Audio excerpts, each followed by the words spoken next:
Go ahead. Good? Go ahead. Yeah. All right.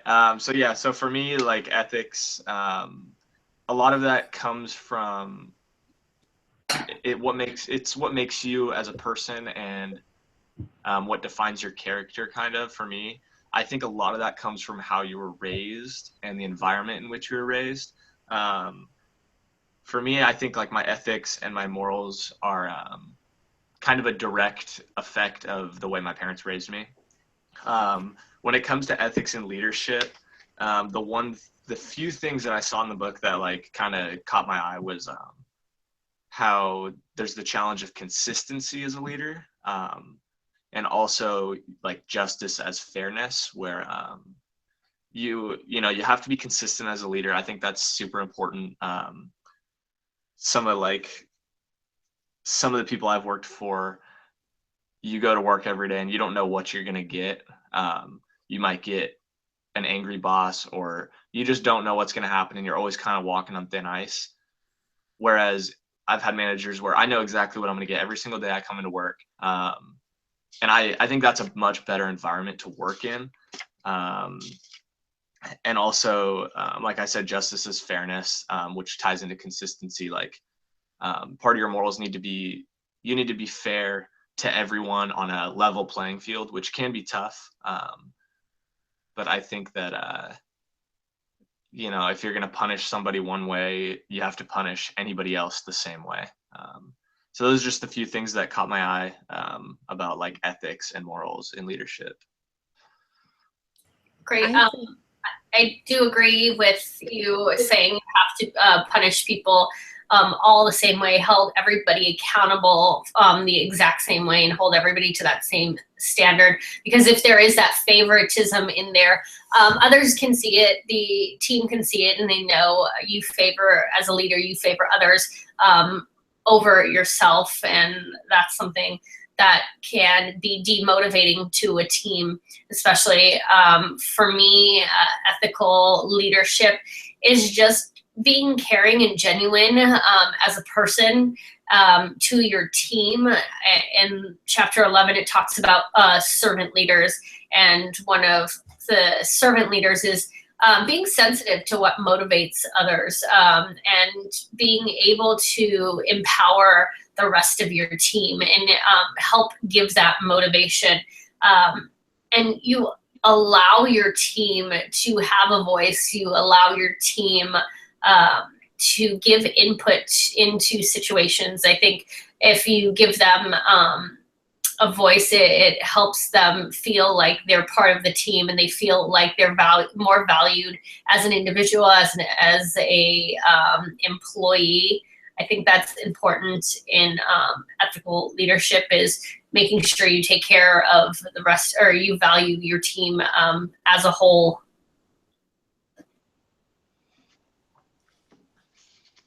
I think ethics and integrity go hand in hand. Like Kim said, holding everyone accountable. A good ethical leader inspires others to be ethical as well. So this goes by considering, both the positive and the negative views and the rights of everybody involved. Those ethical leaders, they have to ensure that the decisions are made and that they are held accountable. And I think when they do these actions, that it not only enhances their credibility but also their integrity, and it opens up the chance for the followers to build trust and build that relationship.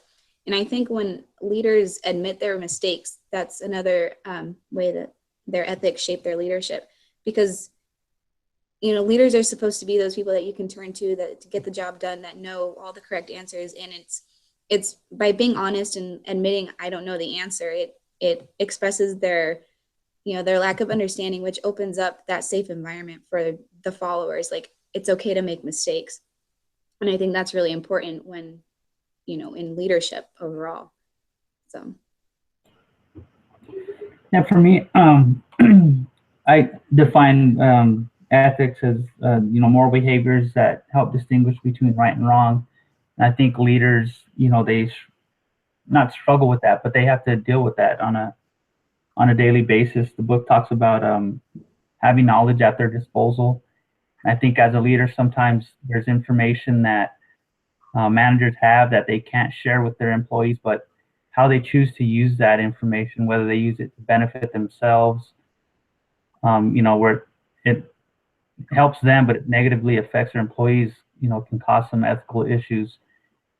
And that's something that, as a leader, yet you need to be able to manage the knowledge that they have. I know some of you guys mentioned treating everyone the same. And I think that goes both for the negative and for the positive. Whereas if you're going to praise somebody for doing a job well done or give them higher marks, which helps them promote, if someone else does the same thing, that it should be carried forward to that individual as well, not just, when you punish someone and someone else does the same thing, you have to punish them the same. Like I mentioned, positively, you reinforce the same things across the board. And then loyalty, the book talks about loyalty. This kind of ties into the question of how leadership is viewed in the public, how ethical behavior is reflected in public leadership. As far as like with Martha Stewart and things like that, with insider trading, where they were friends or they had friends on the inside who were giving them information to sell their stocks or sell these options. A lot of that plays into ethics and also into loyalty, and how leadership is viewed in the public. Yeah, I think it's important for especially leaderships in a public role, whether it's like the new presidential election or just simply voting for your superintendent in schools. It's whatever you value the most. I mean, for me as with having a daughter and thinking about going into school system, it's like looking at those public style of leadership on who to vote for superintendent, what their views are on what their stance is on education, on testing, etc. As for public leadership, we all value something so different. What I look for in a school system may not be the same as somebody else. For their children, they would want more of the sports, whether somebody wants more arts. It's finding the balance and voting for you who we value as an important leader, and what if they share that same ethics that they want to give back to the school or give back to the community, and making sure that school system is supporting and helping develop their kids to the next level. It's because it's all about them.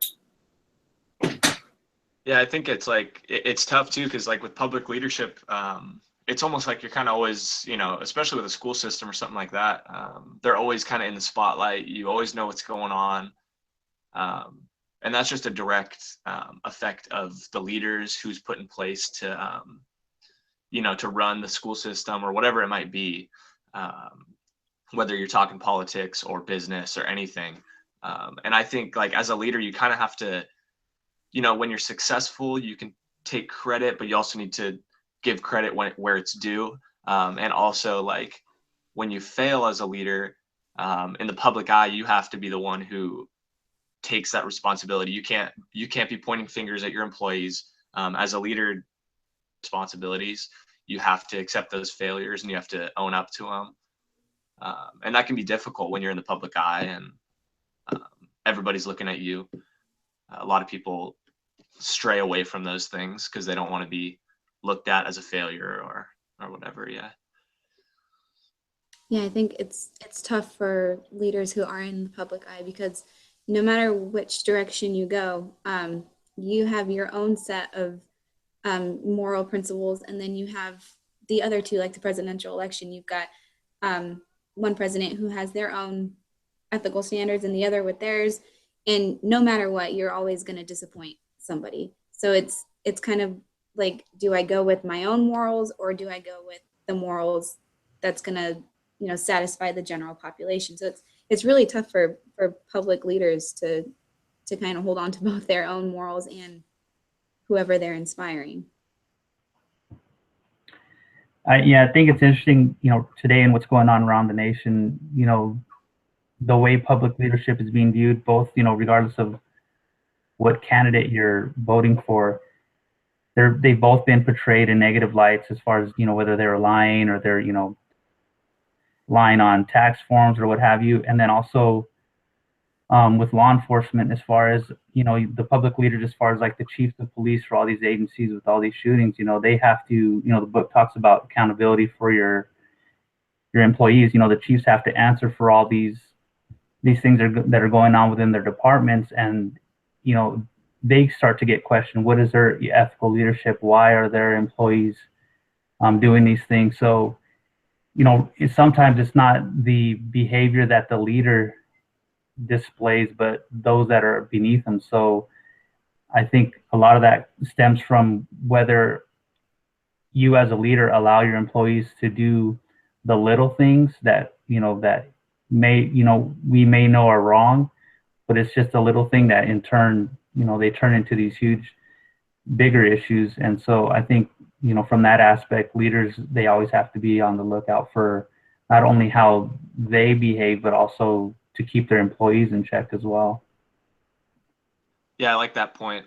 It's kind of like going back a few chapters of like being a role model as a leader. It's like you kind of have to just display the ethics and the morals that that you want to as a leader, but also what the people following you and how you want them to act. You kind of just have to set that tone, set that example, and not everybody's ethics and morals are going to line up exactly the same, but I think there's a pretty general everybody could agree on that this is a good way to act and a bad way to act. And so I think as a leader, you kind of have to just set that tone and, show your followers that's how you want them to act as well.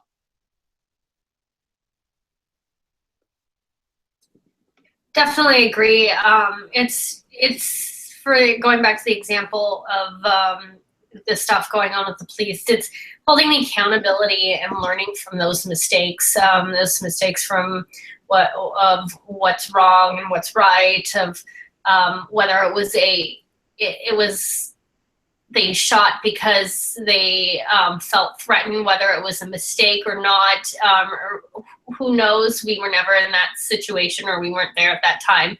It's just creating such a negative sense of light for especially law enforcement, and it's hard for a leader to calm the general public on that and reassure them that we value everybody as an individually, whether no matter what like race, sex, etc. you are, we value everybody, and showing that as an ethics. But I can also see it's creating some of a little bit of finding that balance to keep the peace, because as a brother-in-law who's in law enforcement, it's scary to them as well with the backlash that they get. And it is hard. It's like they try to do what's right. They try to keep the peace. They try to uphold the laws and standards. But then everybody sees them in a different light with everything that's going on. So I think as a great leader, it's important to keep the peace between everybody and reassure and build that bridge of personal trust and respect between everybody. Good points. I don't mean to cut it off, but we're coming close to like 14, 15 minutes.